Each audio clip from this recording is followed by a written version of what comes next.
Hey guys, I am about to go to MEPS, so I will see you there. You on YouTube? What? How the fuck you getting these? So yeah, this is the hotel room. I want to know how this is monitored. That's the roof, and so you got your Waffle House and Mickey D's. Wow, he's so dumb. Pretty nice hotel room.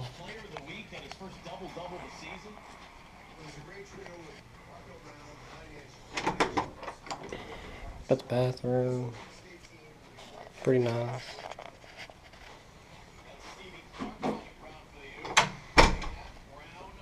So yeah, Word. YouTube. So it's 4 o'clock in the morning. It's too early. Look at this. About 4 o'clock in the morning. It's too early, but since I can't bring cameras inside of MEPS, I will see you guys when I get back to my house.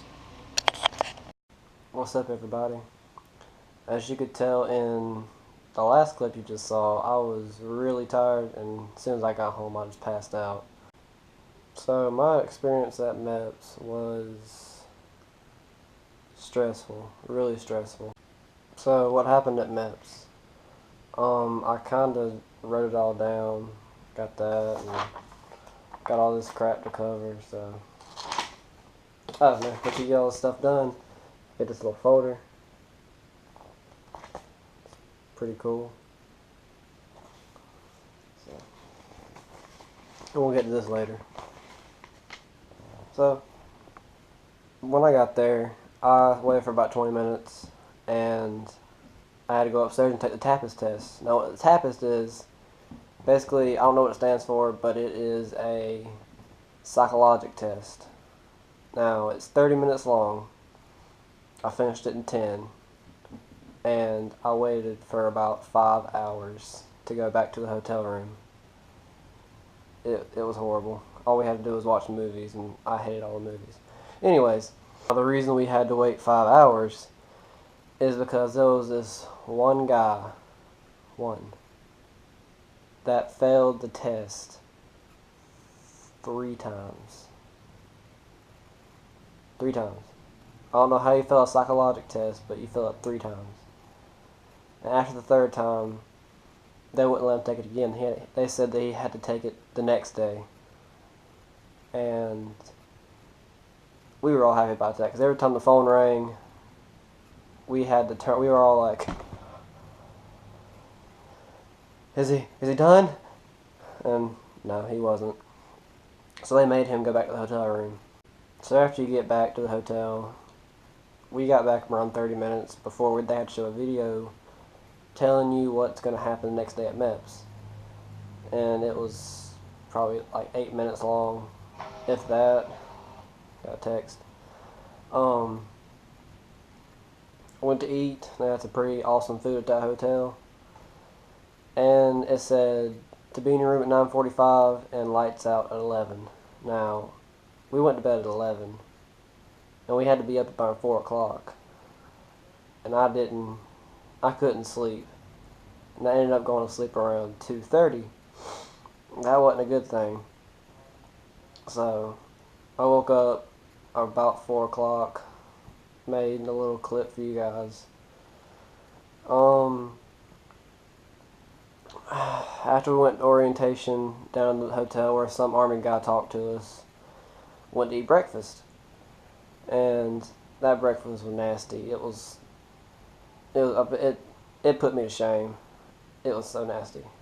But rode back to MEPS, where our hotel was. It was probably 10 miles from Fort Jackson, which is where my MEPS was. The commanding officer talked to us, which he was the only one there because everybody else was on leave.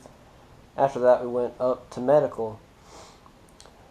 And once you get all your papers back, you go upstairs and you go in this little classroom.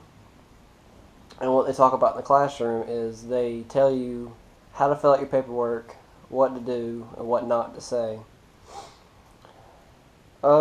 Vision. You had to go get a vision, hearing, blood test, all that stuff. My vision lady was mean. She would talk so fast, and she had the most countryest accent. That's even a word, countryest. She had a bad accent.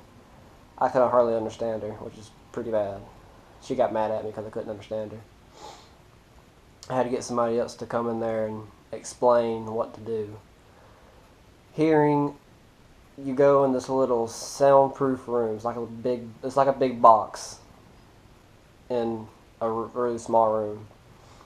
So you go in here, you get the little headphones and everything. You get like a little clicker, and they do a series of beeps in one ear and the other ear. If you hear it, click it, everything. There's that. Now, when I went to go get my blood pressure and my blood drawn, I was in the back of the line, so they pulled me up to where they pulled me up to go do a physical because they needed people to do physicals and get everybody else as quick as they can. Basically, what that was is just it's a physical. They ask you questions about your medical history and listen to your heart, check your spine. Now, for the Air Force, it's different. Not really, but just a little bit. They have 2 more tests that they have to do. The first one is you have to know how to read. Which is, if you're going in there not knowing how to read, you don't need to be in there. And the second one is you have to get your ears checked. Now, I don't know if all of y'all know this, but you have to know how to pop your ear. If you don't know what that is, you have to like close your mouth really hard and plug your nose and try to breathe out your nose as hard as you can without puffing out your cheeks. It makes your ear canal expand and lets the doctor see your eardrum, basically.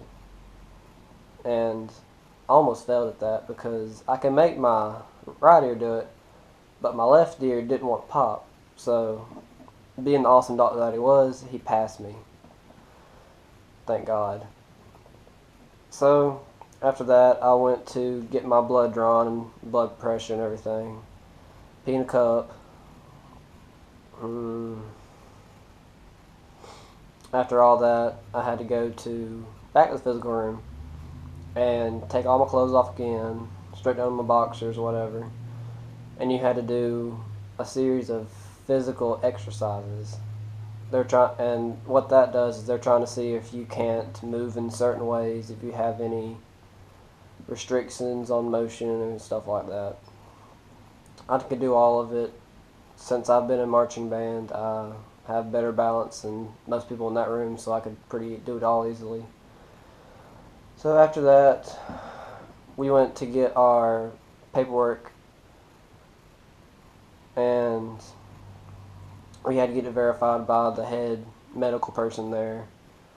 After that, you got it all printed off. You went down to the Air Force representative, and they just give you a survey and everything. You have to go. They give you like a little booklet and like a Scantron sheet and a pen, and you go fill all that stuff out. Now, after you get done with the survey, you bring it to them, and then they take you back to a little room that's got a. It's kind of like where you can. It's called the X Factor test. It's where you try to see how much weight you can lift over your head and everything. After we get finished with that, they send you back to the Air Force representative, and you go through, you talk to them, you sign paperwork, you go figure out what jobs you want. And my recruiter messed up. He actually did not give me hang on, I'll show y'all. He did not give me a little job sheet. Looks like this. So, he didn't give me that. So they had to print me one off of all the jobs I'm qualified for. And I had 30 minutes. Because that's when he gave me this sheet, it was lunchtime. So he said, go eat lunch, figure out what you want to do. If you have any questions on any of them, come back and tell me. And I had some questions on some things. I qualified for about 190 jobs. I just attempted to count them all, but I'm too lazy to. So, 190 jobs, 6 pages of just a bunch of words, and it was pretty tough trying to pick 10 jobs in 30 minutes to actually try to find out what I'm going to do for the rest of my life. So, I picked 30 jobs, and let's see, the 30 jobs that I picked, or sorry, not 30 jobs, the 10 jobs I picked were these, if you can see that. And I know I spell words wrong, but if you want to see it, just pause the video, and that's what I got. So, they changed the name of the job I wanted. It's not cyber transport systems anymore, it's just transport systems. So, after all that's done, pick your jobs, go. You pick your jobs, you went to do contracting. After you went to contracting, you did your fingerprints where they send to the FBI to find out if you're really the angel that you say you are. And after that, you go back to the Air Force representative. He signs it, gives you a copy, and you go sit in the waiting room again. You go into another classroom where the commanding officer is, and this is what he did for us. He said, y'all can either watch an 8-minute video, or you can listen to me talk it in 3. And since we were all tired and ready to go home, we chose for him to talk it in 3 minutes, and he did. We went back to the ceremony room and showed us how to stand at parade rest and attention and all this stuff. Went and got family.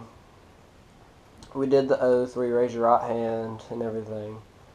After that, we went back to the classroom. He printed out our contract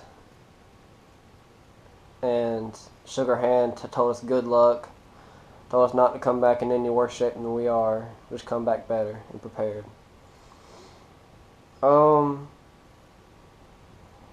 Got up around 4 o'clock, left around 4:30, got back home around 6. It was a pretty long day.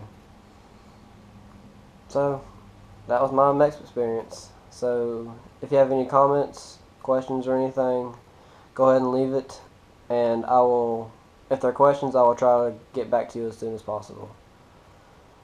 So yeah, hope y'all have a good New Year's and blessed day.